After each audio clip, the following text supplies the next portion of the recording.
উত্তর সমুদ্রে বিলীন হচ্ছে কুয়াকাটা সমুদ্র সৈকত। সৈকত রক্ষায় মানববন্ধন করেছেন স্থানীয়রা। শনিবার বেলা 11টায় কুয়াকাটা বাঁচাও পর্যটন বাঁচাও স্লোগান সামনে রেখে সৈকতে দাঁড়িয়ে মানববন্ধন করেন তারা।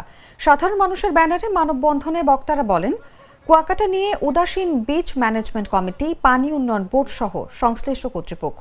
তারা বলেন, অব্যাহতভাবে সৈকতের সৌন্দর্য ও পরিবেশ ধ্বংস হওয়ার ফলে পর্যটকের আগ্রহ কমে যাচ্ছে, যা কুয়াকাটার পর্যটন অর্থনীতির জন্য হুমকি। মানববন্ধনে কুয়াকাটা প্রেস ক্লাব, কুয়াকাটা পৌর BNP, Jamaat-e Islami, Kuakata hotel motel employees association, Kuakata voice club, Kuakata tourist boat মালিক সমিতি, Kuakata tour operator association, Kuakata খাবার রেস্টুরেন্ট মালিক সমিতি, কুয়াকাটা ক্ষুদ্র ব্যবসায়ী সমবায় সমিতি, Kuakata tour guide association, Kuakata শিল্পী গোষ্ঠী, সুরেজ সমাবেশ, কুয়াকাটা ফটোগ্রাফার অ্যাসোসিয়েশন সহ স্থানীয়রা উপস্থিত ছিলেন। যেটা দাঁড়ানোর কথা ছিল না, যেটা পদক্ষেপ নেওয়ার কথা ছিল দেশের সরকারের এবং এবং অতি দ্রুত পদক্ষেপ নেওয়া ছিল। আপনি জানেন, কুয়াকাটা বেরিবাদ থেকে এখান থেকে প্রায় 2-3 কিলো সবুজায়ন ছিল, যেখানে হাজারো নারিকেল গাছ, লেবুর বাগান, পেয়ারা বাগান সহ অনেক ধরনের ফলের গাছ সহ অনেক প্রাকৃতিক দৃশ্য ছিল, যেগুলো আজকে সাগরের বুকে বিলীন হয়ে গেছে।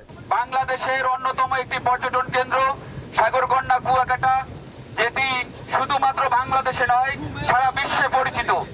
এই পর্যটন কেন্দ্রকে বাঁচানোর জন্য আজকের কুয়াকাটার সর্বস্তরের মানুষ এখানে ঐক্যবদ্ধ হয়েছে। কুয়াকাটা যদি বিলীন হয়ে যায় তখন বরাদ্দ দিয়ে কি হবে? আপনারা অতি দ্রুত কুয়াকাটা রক্ষার জন্য, কুয়াকাটা বীজকে রক্ষার জন্য, এই পর্যটন শিল্পকে বাঁচিয়ে রাখার জন্য দ্রুত পদক্ষেপ গ্রহণ করবেন, এই আশাবাদ ব্যক্ত করছি।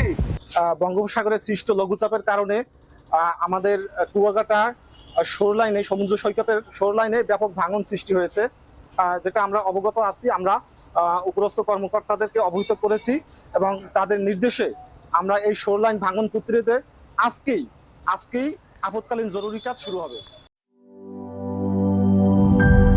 একনল সোপ, দেশের নম্বর 1 হালাল অ্যান্টিব্যাকটেরিয়াল সোপ, ন্যাচারাল ব্যাকটেরিয়ালাইসিসের সুরক্ষায় ফ্রেশ ও অ্যাক্টিভ সবসময়।